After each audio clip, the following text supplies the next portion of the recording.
Hey, hi, hello.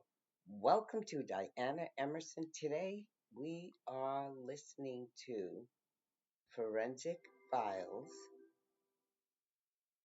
and this is the house that roared. Roared. Roared. In 1992, neighbors heard the familiar sound of an argument coming from the Campano residence.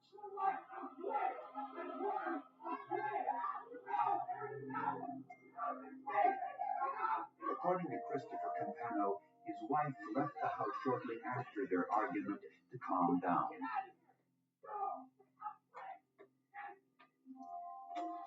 Karen Campano was never seen again.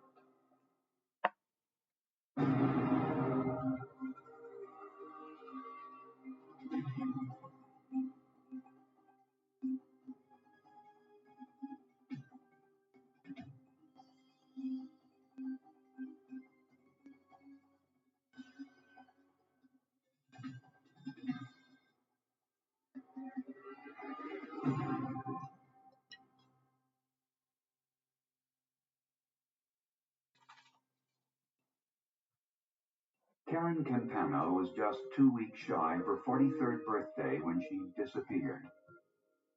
She had just come back to Oklahoma City after visiting her three children who were living in New York. Back to the home she shared with her third husband, Chris. She come back from New York and she was talking about moving back because of family, and she's upset. Chris and Karen Campana were married in December of 1987. Friends described them as an odd couple. She was 15 years older than Chris, and it was her third marriage, his first. They were introduced to one another by Karen's best friend, who also happened to be Chris's mother. Chris was a drifter, worked construction jobs, and spent some time in jail for petty theft. Karen was the main wage earner, working as a bill collector for this credit adjustment company in town. On the evening of July 1st, 1992, Chris and Karen had one of their frequent arguments, this time over his use of drugs.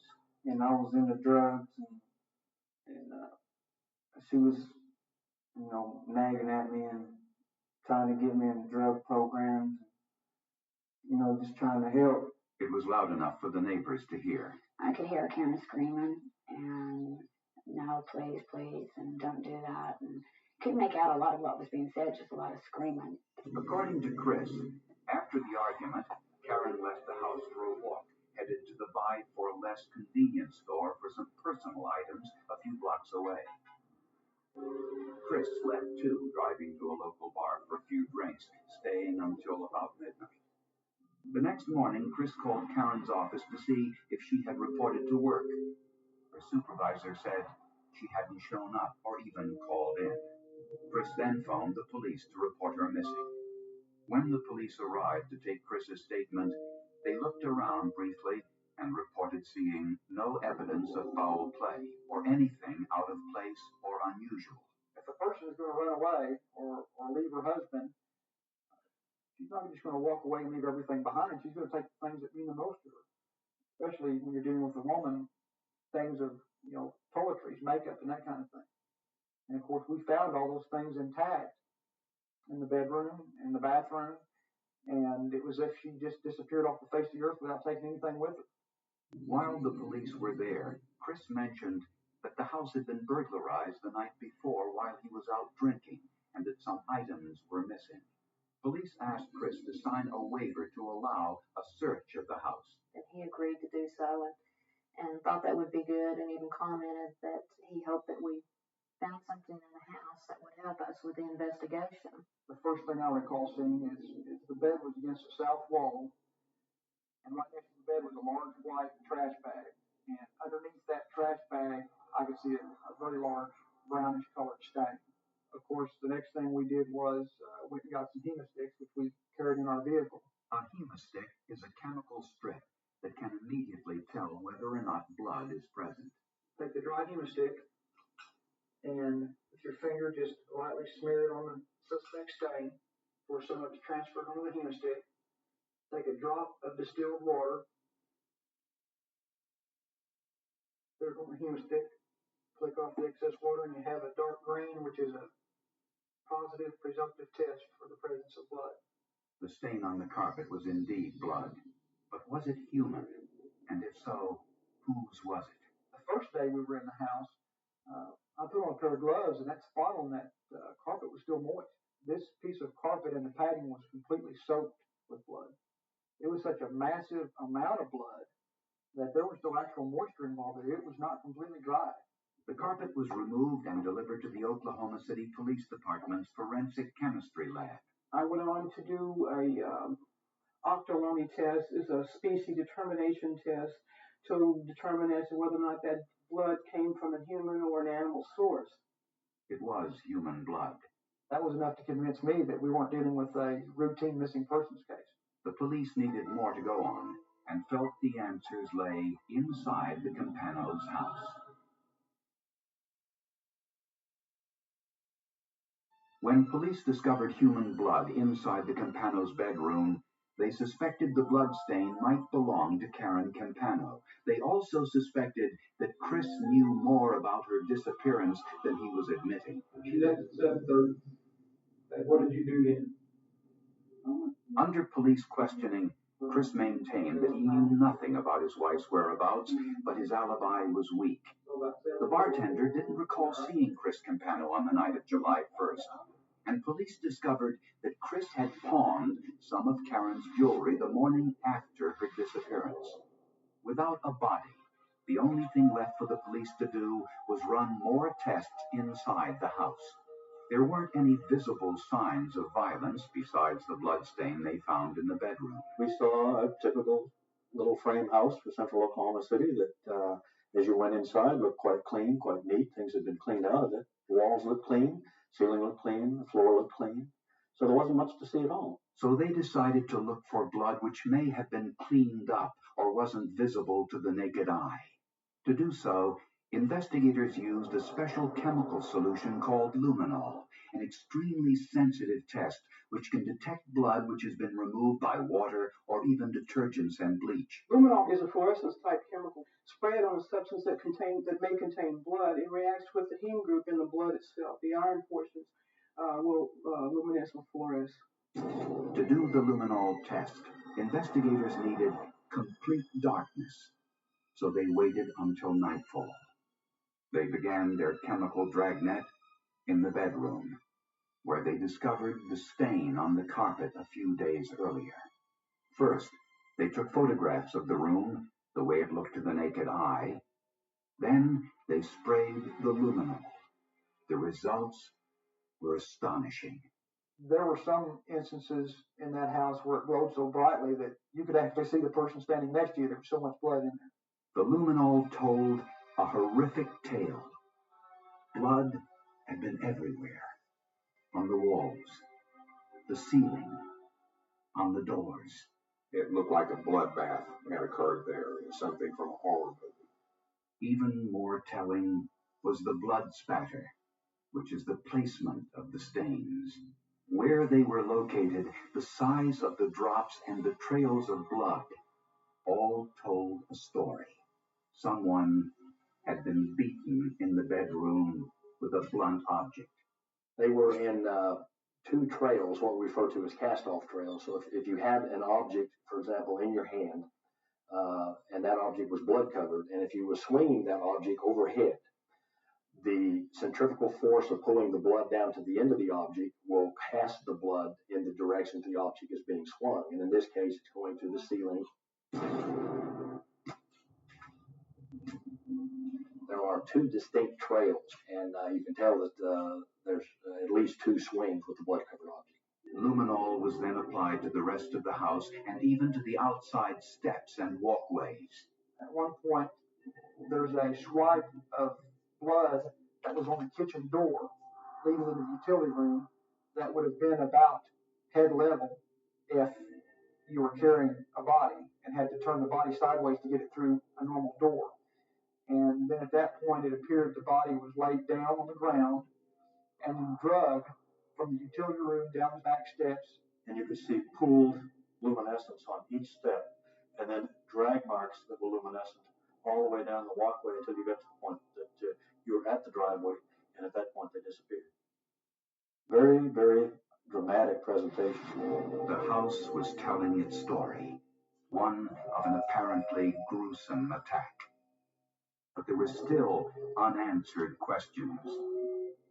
Where was the body? And the weapon?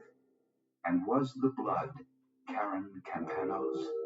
Police still couldn't prove a murder had been committed.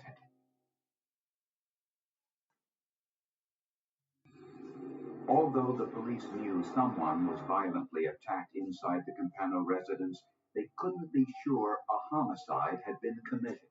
Was there enough blood in the Campano house to prove that someone was dead? And was that someone Karen Campano? The investigators at a later time decided that we'd go back and try to do a measurement test to see how much blood had to have been let out on that carpet to make that size of a stain. Police made sure their test was as accurate as possible. They used a piece of the original carpet as well as a weight to simulate a human head. Next, they poured human blood around the weight until they created a stain measuring 887 square inches, the same size stain they originally discovered. Statistically, one could say that between 1,300 and 1,400 cc's of blood would create that stain. That's more than 40% of the blood volume of a woman Karen Campano's size. No one could survive with that amount of blood loss. So at that point, it became pretty apparent to me that if this lady was missing and if this lady was dead, that this lady probably was killed right there. The authorities now knew a homicide had been committed in the house and that someone had died in the bedroom in a pool of blood. But was the victim Karen Campano? Police didn't have a sample of Karen Campano's blood to compare to the blood stain. If Karen's mother and father were still living, it would have been a simple matter to examine their DNA, since Karen would have received half of her DNA from her mother and half from her father, but Karen's father was deceased. The Oklahoma City Police Department asked the FBI to get involved to see if there was any way they could figure out whether the blood found in the house belonged to Karen Campano. The police obtained blood samples from Karen's mother, her 2 sisters, her 3 children, and one of her ex-husbands. So in this particular case, the object of the examination was to see if this DNA from the bloodstain of unknown origin was matching, at least half of the DNA was matching to the relatives from Karen Campano. Hal Dedman of the FBI's DNA analysis unit conducted what is called RFLP analysis, analyzing pieces of DNA from 4 different chromosomes. This is the DNA profile of Karen Campano's mother. And next to it, on either side, are 2 of her daughters, Karen Campano's sisters. Both daughters share half of their DNA with their mother. This lane shows a DNA sample from one of Karen Campano's ex-husbands. The next lane shows a sample from his son, whose mother was Karen Campano. The father and son both share the upper band. The son would have received the lower band from his mother, which matches the band from his grandmother, Karen's mother. The next autorad compares the family member's DNA to the unknown bloodstain found in the Campano home. The top marker matches the genetic profile from the first of Karen Campano's children, and the markers from the bloodstain also match the bands from Karen Campano's 2 other children from another marriage. Results were fairly straightforward. They were totally consistent with the blood coming from Karen Campano. 8 months after the disappearance of Karen Campano, police concluded that Christopher Campano murdered his wife and was arrested. All of the evidence pointed towards Chris Campano. The forensic evidence, the argument neighbors heard on the night of Karen's disappearance, Chris's lack of an alibi for the entire evening, and the fact that he pawned some of her things. The prosecution believed that Karen Campano never left her house for a walk, as her husband had suggested. Neighbors heard Karen and Chris arguing that night, and the forensic evidence suggests that the argument moved to their bedroom, where it escalated and turned violent.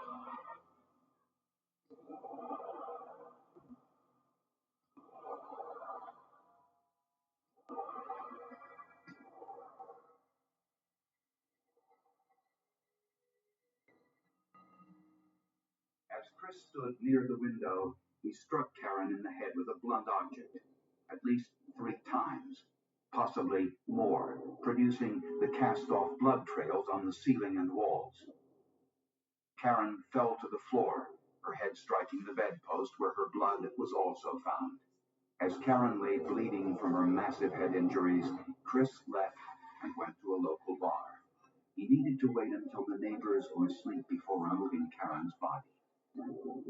When he returned home, he wrapped Karen's body in a sheet with a telephone wire and carried her through the house. Luminol tests showed that Karen's head brushed against the door, leaving a blood smear, later cleaned with detergent. Chris then dropped the body onto the floor and dragged it through the side door and out towards the car.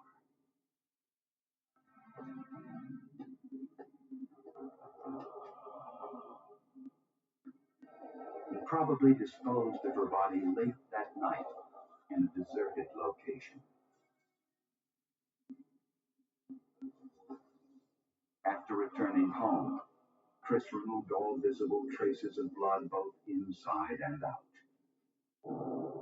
The DNA analysis showed the blood found on the carpet belonged to Karen Campano, and the medical examiner would testify that Karen Campano suffered horrendous head injuries during the attack which no one could survive.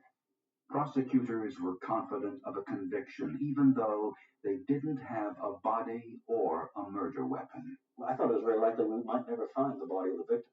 But just as the preliminary hearing was set to get underway, everything changed. The police found Karen Campano.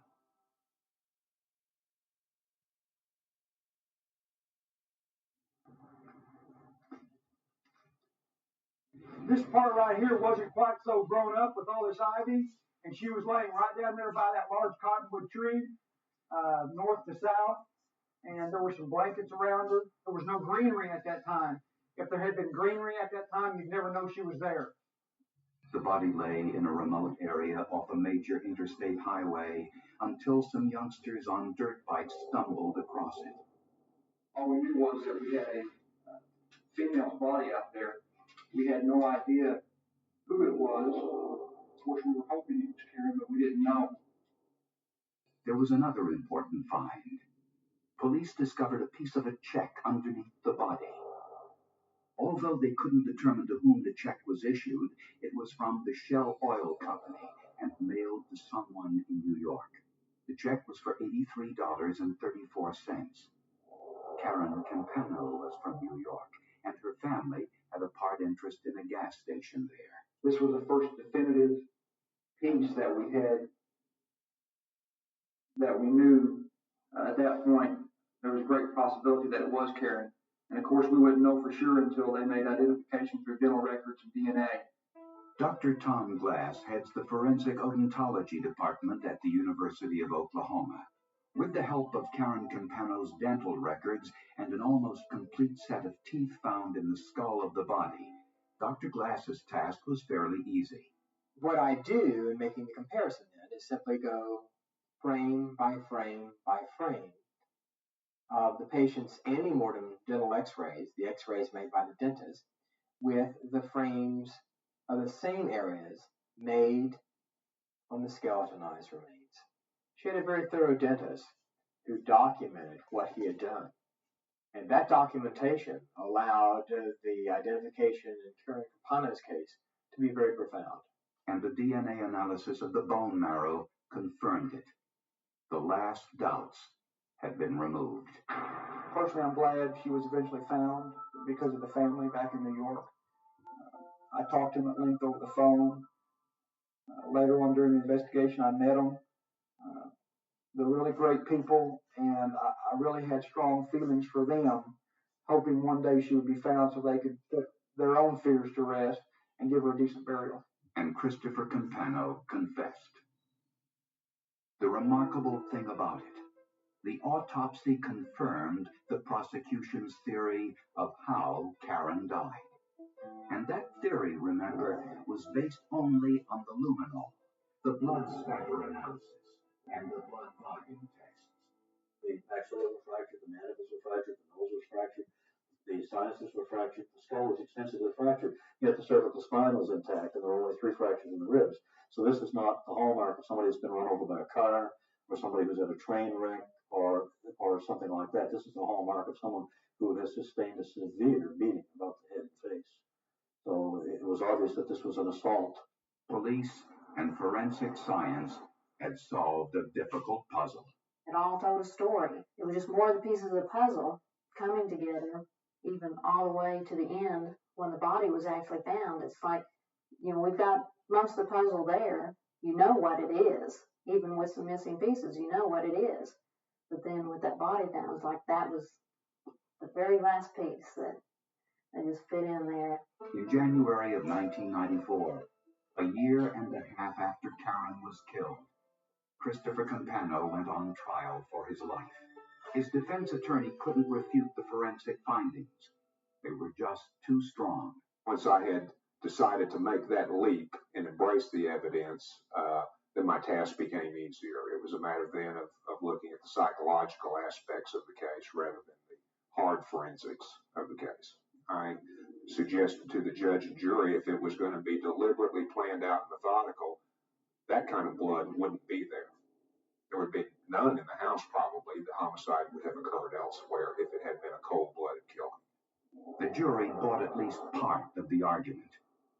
It found Campano guilty of manslaughter, not the first-degree murder charge the state was seeking. I feel sorry for it. I feel sorry for what I did to her.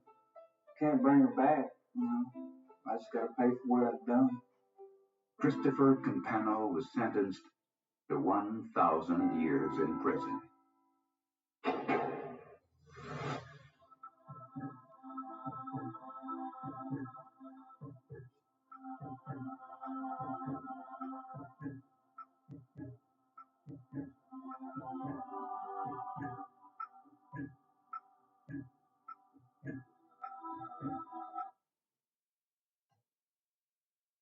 I would not have allowed that competition to occur on that particular range. The gun. They may not even be aware that it's double firing or slam firing. They may think it's properly functioning. The bullet.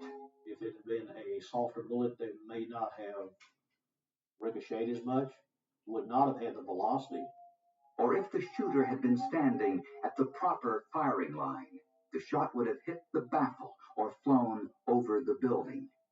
But why did this fatal bullet change direction as it hit the soft ceiling tile instead of blasting straight through as it did with the hard walls? Bullets can do incredible things they're not expected to do. These thoughts haunt Butch Cooley. No explanation can ease the pain felt by a father who woke his son early one September morning. Should let him sleep.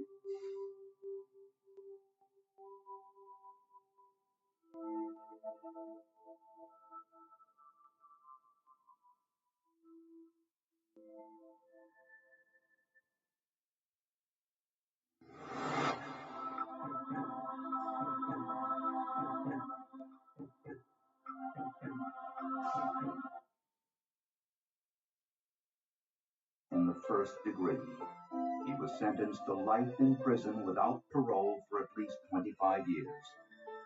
The appellate court upheld the verdict. Mark Bogan continues to maintain his innocence, and the appeal process is continuing. I'm trying to forget this case because I'm the only person on the planet that lost to a plant. It was something that hadn't been done before, something that was certainly very different from the routine things that we do every day as judges.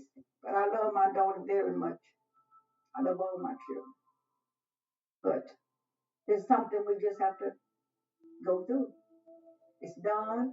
I don't know what in the world that could have tripped him off to hurt her like this. I don't know. But I hope one day we'll find out.